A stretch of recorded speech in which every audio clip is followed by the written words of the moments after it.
Welcome back, everyone. Today we're going to start our final stage of the year, final chapter of the year. That is stage 25, which is all about the Roman soldier and kind of the Roman military in general. This is going to be the first of many chapters that cover the Roman military. So today I'm just going to kind of introduce key concepts on what it was like to be a Roman soldier and what the benefits were of enrolling, and kind of what the process was for training and getting these soldiers ready for battle.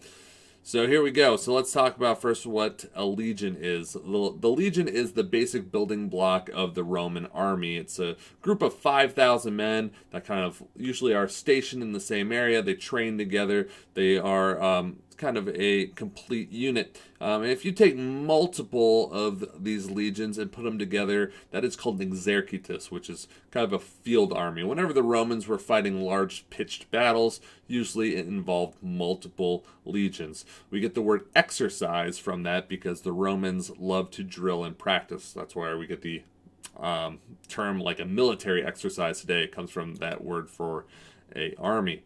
So when we're talking about a Roman soldier, we have to be careful. Everyone thinks that really only legionaries were the only kind of soldiers, but there's kind of a forgotten other half of the Roman army, which were the auxilia.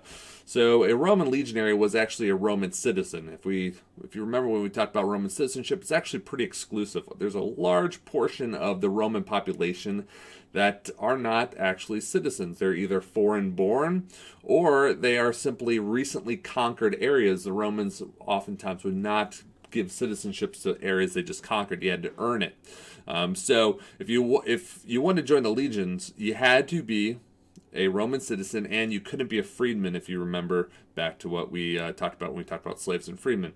Everyone else would join the auxilia. So if you were not a Roman citizen, you'd join the auxilia. So they're about equal. So about half the army is comprised of legionaries, and the other half is comprised of auxiliaries.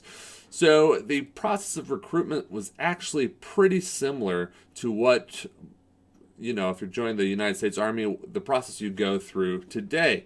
You'd be given a medical examination known as the Inquisitio, which is where we get the word Inquisition, where they'd make sure you were physically fit and would be able to endure the kind of hard life of a soldier.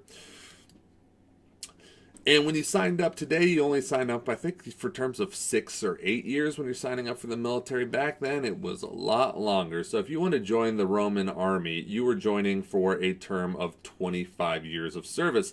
And there were some things that you would get out of it. You might say, why would I spend my entire career in the army? Well, if you're a non-Roman citizen and you join the auxiliaries, after your 25 years of service, you get citizenship, not just for you, but your entire family. So the military was one way of Romanizing a large portion of recently conquered areas. Citizenship opens up a lot of opportunities. It makes it easier for you to earn money, to trade. It also allows you some protection under law. There's really some advantages to being a citizen. So this was one avenue you could go down and ensure you and your family received citizenship. And legionaries, since they already had citizenship, the big thing that they got was usually land or a large amount of money upon discharge to start their new life. Usually, if they wanted to be a farmer, they got land, or they had money to start up a business, something like that.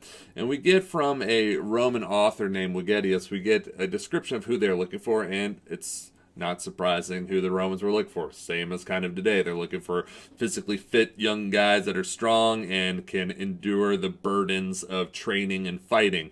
Because it was a rough life. It was very physically demanding. So once you passed your medical examination, they had pretty much a boot camp for you. And just like in boot camp, what they make you do? They're going to make you march a whole lot.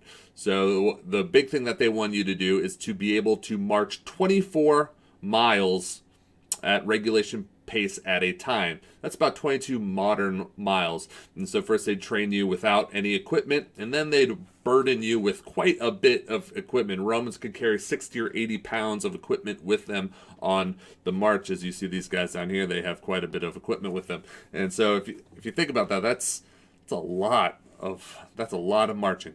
22 miles, almost a marathon every day.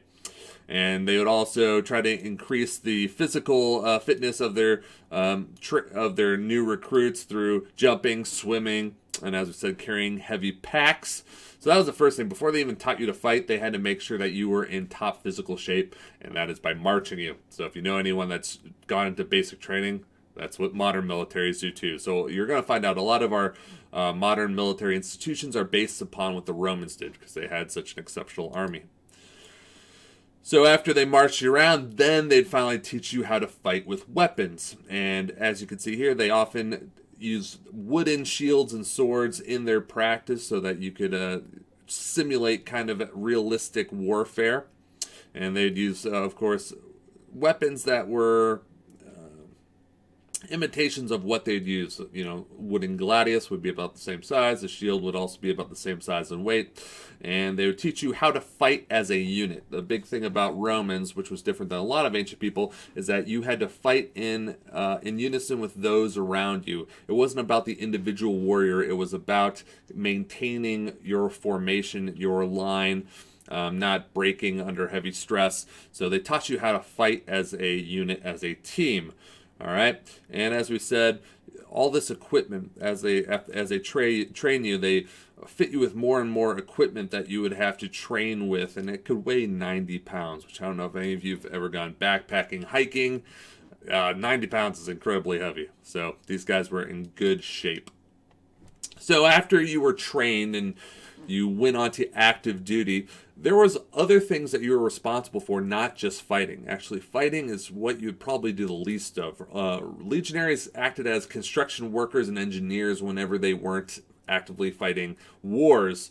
And so they're responsible for a lot of the roads that crisscross the empire and a lot of the aqueducts and a lot of the public works that the Romans enjoyed were built by their own soldiers. So, you know, a soldier was kind of like a construction worker half the time, soldier the other half. And they were one of the first militaries that were not volunteer. These were professional soldiers. And so Roman legionaries would earn about 300 denarii a year.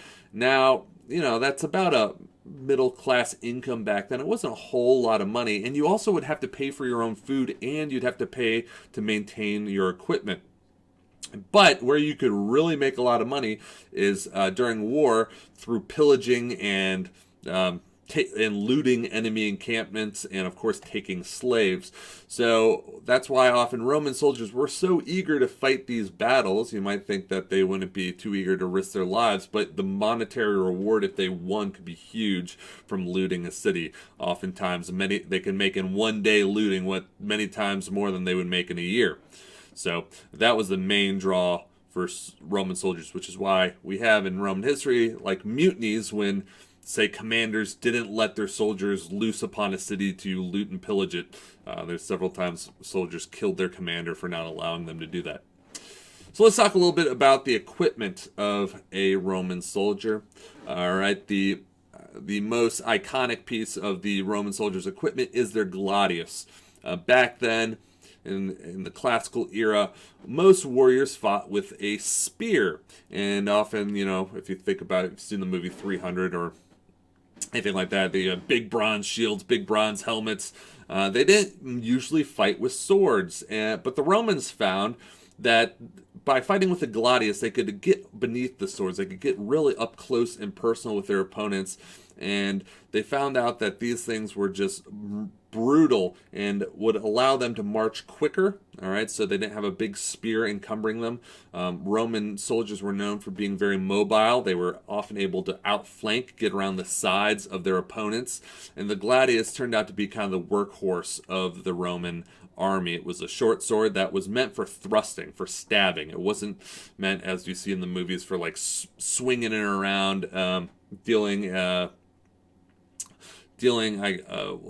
swinging blows. It was meant for stabbing, for thrusts. All right, and so this would be used by the Romans for several hundred years. And they, just as all of this equipment, they adopted it after they got severely defeated by an opponent that was using this. The Celtiberians, the Spanish, first used this type of weapon and mopped the floor with some Romans, and so they adopted it because they found that it was very effective against usual spear-carrying infantry.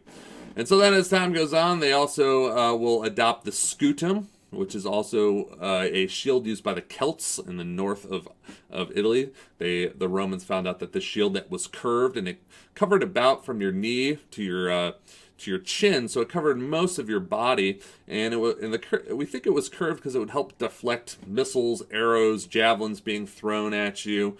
All right, and as we said, it was about a meter long, and it might look like it's made out of metal, but it's actually strips of wood covered with leather, and then we have a nice metal boss, which is the metal part in the middle. And we think of shields as being defensive, used to protect you, which they are. But the Roman soldiers were taught to use them offensively. So most of the time when you think of a shield, if you know the Middle Ages, they would attach the shield onto your arm, the side of your arm, right? Well, Roman soldiers, they held their shields in the middle with their hands, and that allowed them to use their shield to strike at their opponents. You could use the edges of your shields to hit vulnerable places like the knees of your opponents. So the shield, the Romans kind of revolutionized using the shield as much as a weapon as your sword. So, you kind of have a weapon in each hand. The sword is meant for stabbing. The shield is often meant for bashing your opponents. Again, a little bit different than how shields have been used before. And then another kind of critical weapon of the Roman arsenal was the pilum. The pilum was a 6-foot javelin. That could also be a spear. So sometimes the Romans, if they did need a spear, spears were effective if you're fighting against horses, cavalry. They're also effective if you need to hold a defensive position, if you need to hold a bridge, if you need to hold a wall. They allow you a little bit more reach. All right, so they use this pilum as something that could be thrown and also something that could be used as a spear. And these things, each Roman would carry 3 of these. And when you usually see a movie, and if you've seen Braveheart or anything like that, you usually see warriors charging at each other, smashing into each other, and the lines just dissolving instantly into mayhem. That's not what the Romans did. The Romans very rarely would charge their opponents. Instead, they allowed their opponents to rush at them. And then they would throw this pila at their oncoming opponents. And what the idea was, it probably wasn't going to kill many people on their own, because most of their opponents would have shields of their own. But as you threw this, your opponent would invariably raise up their shield to protect themselves, and this long barbed head would strike through the shield, sometimes wounding or killing the person behind it, but often just getting stuck in the shield.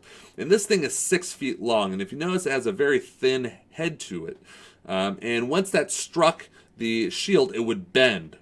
And once it was bent, you could not pull that thing out of the shield. And so your opponent would, if they want to keep going, have to drop their shield, which in the ancient days, when most of the Roman opponents didn't wear much armor. Romans wore pretty heavy armor, but often people were just wearing clothes or even bare-chested.